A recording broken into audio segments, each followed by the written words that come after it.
আসসালামু আলাইকুম এভরিওয়ান। আমরা আজকে বাংলাদেশি ইকোনমিক রিভিউ 2024 এর চতুর্থ এপিসোডটা নিয়ে আসছি। আমরা চলে যাচ্ছি। এর আগের সবগুলো ভিডিও আমার চ্যানেলে পাবেন।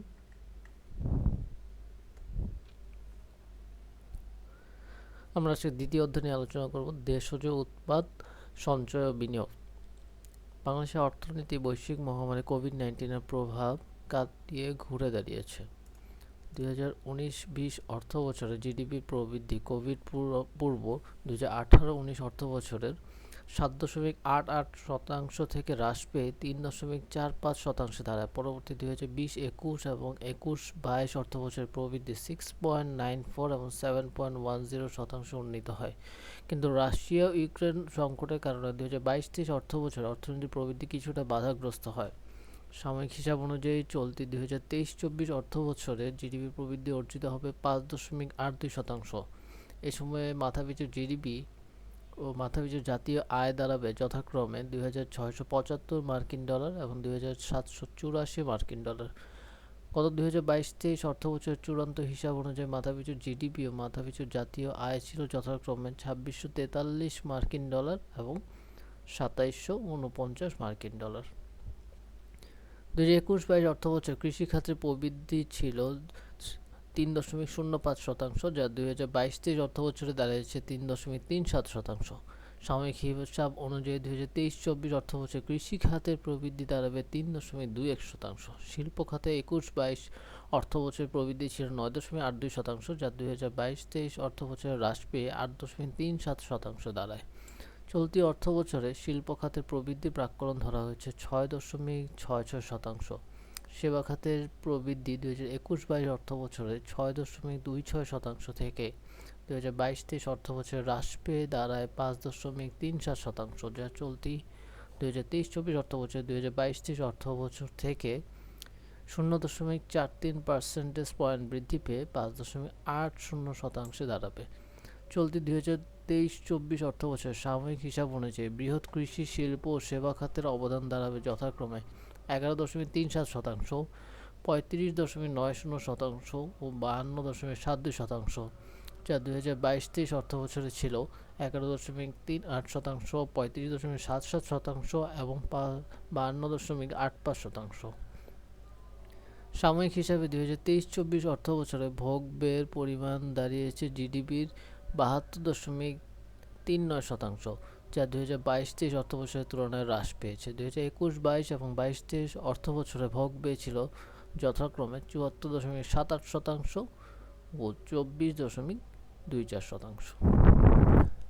এরপর আমরা এখানে যাই। চলতি অর্থবছরের সাময়িক হিসাব অনুযায়ী স্থূল অভ্যন্তরীণ সঞ্চয় বৃদ্ধি পেয়ে দাঁড়াবে জিডিপির 27.61%। একই সময়ে স্থূল জাতীয় সঞ্চয় জিডিপির 29.35% থেকে বৃদ্ধি পেয়ে 2022-23 অর্থবছরে 29.95% দাঁড়িয়েছে, যা চলতি অর্থবছরে বৃদ্ধি পেয়ে জিডিপির 31.86% দাঁড়াবে। অন্যদিকে 2023-24 অর্থবছরের বিনিয়োগ পূর্ববর্তী অর্থবছরে জিডিপির 30.9095% থেকে সামান্য বৃদ্ধি পেয়ে জিডিপির 30.98% দাঁড়াবে মর্মে প্রাক্কলন করা হয়েছে।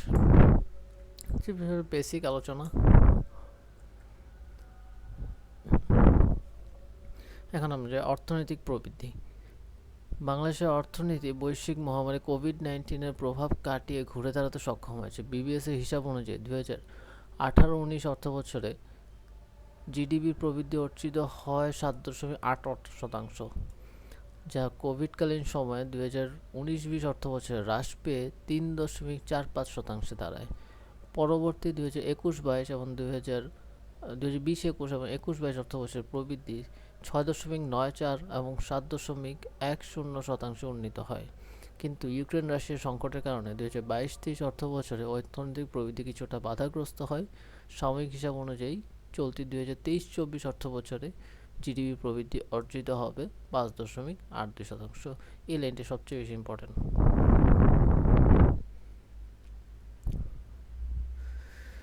তারপরে চলতি বাজার মূল্যে স্থূল দেশজ উৎপাদ জিডিপি, এটা কিন্তু পূর্ণরূপটা আসে পরীক্ষায়। আর এখানে আমরা এই লাইনটাই সবচেয়ে বেশি ইম্পর্টেন্ট। মার্কিন ডলার হিসেবে 2023-24 অর্থবছরে মাথাপিছু জিডিপি পূর্ববর্তী অর্থবছরে মাথাপিছু জিডিপি 2643 মার্কিন ডলার হতে সামান্য বৃদ্ধি পেয়ে 2675 মার্কিন ডলার দাঁড়িয়েছে।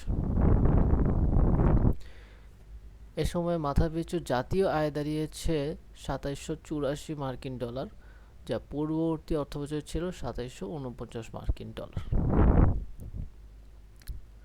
তো এগুলো আর কি রিটেনের জন্য ইম্পর্টেন্ট।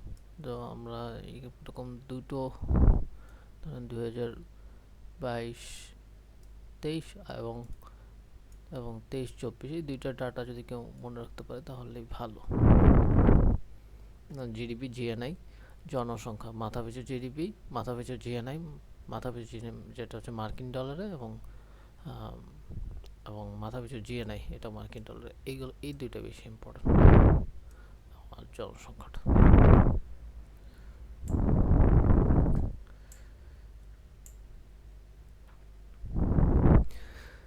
জিডিপির হিসাব প্রাক্কলন। বাংলাদেশ পরিসংখ্যান ব্যুরো বিবিএস জিডিপির হিসাব প্রাক্কলনের দায়িত্বপ্রাপ্ত প্রতিষ্ঠান। আন্তর্জাতিকভাবে সম্মত system of national accounts SNA framework অনুসরণ করে বিভিন্ন দেশ জিডিপি প্রাক্কলন করে। জিডিপি নিরূপণের তিনটি পদ্ধতি: উৎপাদন প্রোডাকশন অ্যাপ্রোচ, আয় ইনকাম অ্যাপ্রোচ এবং ব্যয় হচ্ছে এক্সপেন্ডিচার অ্যাপ্রোচ পদ্ধতি ব্যবহৃত হয়। তবে বাংলাদেশ উৎপাদন এবং ব্যয় ভিত্তিক জিডিপি প্রণয়ন করে। এটা কিন্তু ইম্পর্টেন্ট। বাংলাদেশ কোন ভিত্তিক জিডিপি প্রণয়ন করে? বাংলাদেশ উৎপাদন ও ব্যয় ভিত্তিক জিডিপি প্রণয়ন করে। আর উৎপাদন ভিত্তিতে জিডিপি প্রাক্কলনকে অর্থনৈতিক কয়টি বৃহৎ খাতে বিভক্ত করেছে? তিনটি বৃহৎ খাতে বিভক্ত করেছে: কৃষি, শিল্প এবং সেবা। 2005-06 ভিত্তি বছরে জিডিপি 15টি খাত নিয়ে গঠিত। কৃষি ও বনজ এবং মৎস্য এই দুটি খাত সমন্বয়ে বৃহৎ কৃষি খাত গঠিত। আবার খনিজ ও খনন, ম্যানুফ্যাকচারিং, বিদ্যুৎ, গ্যাস এবং পানি সরবরাহ ও নির্মাণ খাত নিয়ে বৃহৎ শিল্প খাত গঠিত। এছাড়া পাইকারি ও খুচরা বাণিজ্য, যানবাহন ও মেরামত, হোটেল ও রেস্তোরাঁ, পরিবহন, সংরক্ষণ ও যোগাযোগ, আর্থিক প্রাতিষ্ঠানিক সেবা, রিয়েল এস্টেট, ভাড়া এবং অন্যান্য ব্যবসা, লোকপ্রশাসন ও প্রতিরক্ষা, শিক্ষা, স্বাস্থ্য, সামাজিক সেবা এবং কমিউনিটি এবং সামাজিক ও ব্যক্তিগত সেবা খাতগুলো নিয়ে বৃহৎ সেবা খাত গঠিত। বর্তমান সময়ে অর্থনৈতিক কর্মকাণ্ডের ব্যাপক প্রসার, বিশেষ করে সেবা খাতে নতুন নতুন খাত উপখাত অর্থনীতি যুক্ত হয়েছে। ফলে 2015 সালে ভিত্তি বছর জিডিপিতে বিদ্যমান কয়েকটি খাতের পুনর্বিন্যাস এবং নতুন খাতসমূহ অন্তর্ভুক্তির ফলে বর্তমানে জিডিপির 19টি খাতের মূল্য সংযোজন ভিত্তির প্রাক্কলন করা হয়। এটা কিন্তু বর্তমানে আসতে পারে। আমরা কিন্তু এখন জিডিপির খাত কিন্তু 15টি না, এখন কিন্তু জিডিপির খাত হচ্ছে 19টি। এটা আমাদের জন্য ইম্পর্টেন্ট না।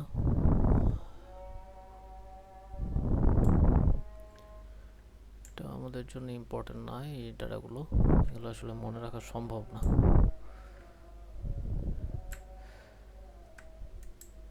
এখানে আমরা একটা জিনিস দেখতে পারি, জাস্ট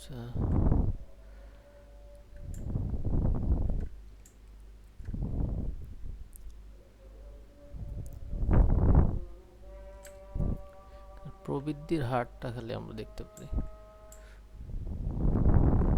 এই ডাটাগুলো আর কি।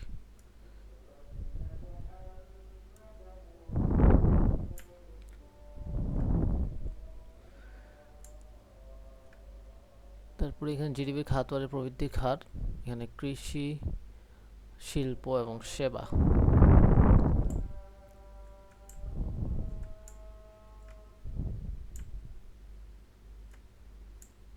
যে এই ডাটাটা ইম্পর্টেন্ট, যে কোনটার প্রবৃদ্ধির হার কত। এখন আমাদের 22-23 অর্থ বছরে ছিল কৃষি খাতে ছিল 3.37,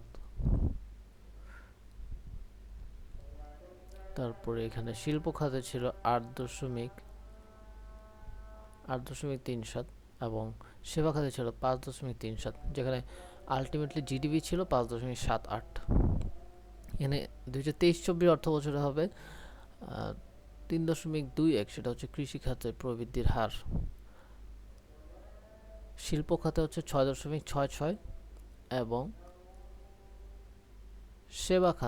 সেবা খাতের প্রবৃদ্ধির হার হবে 5.8। আলটিমেটলি জিডিপি অর্জিত হবে 5.82। এই যে এইটা চার্টটা খুবই ইম্পর্টেন্ট, এটা আপনারা যদি রিটেনে দিতে পারেন তো ভালো নাম্বার ক্যারি করা যাবে। এগুলো আমাদের এত ডিটেলস পড়তে হবে না।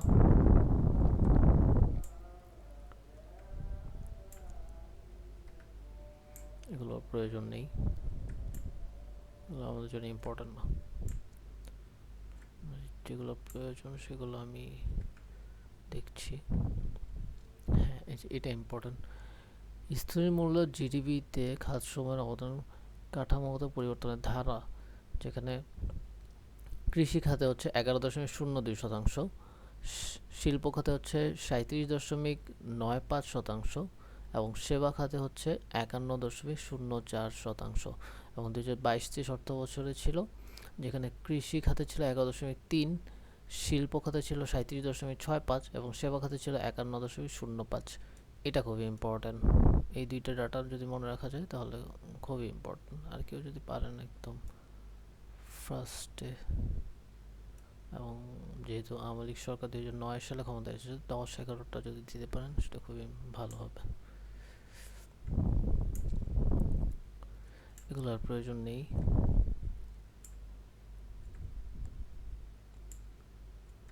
এটাও খুব বেশি ইম্পর্টেন্ট না। তো এই ছিল দ্বিতীয় অধ্যায়ের আলোচনা। আমরা পরবর্তী এপিসোড নিয়ে আসবো এরপরে। Thank you.